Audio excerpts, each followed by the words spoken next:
一番遠くから岡山の高野さん来てもらったんで、ちょっとなんか一言皆さんに宣伝しといて。マイクやってマイク。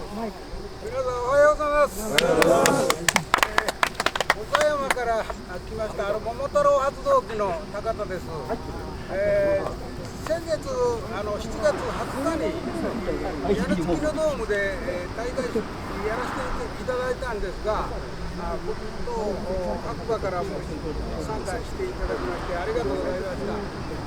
そしてまた今日は案内いただいたので、一日楽しませていただきたいと思いますのでよろしくお願いします。今日一日楽しみましょう。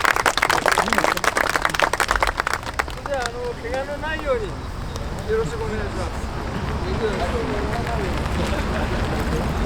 はい、それではお願いします。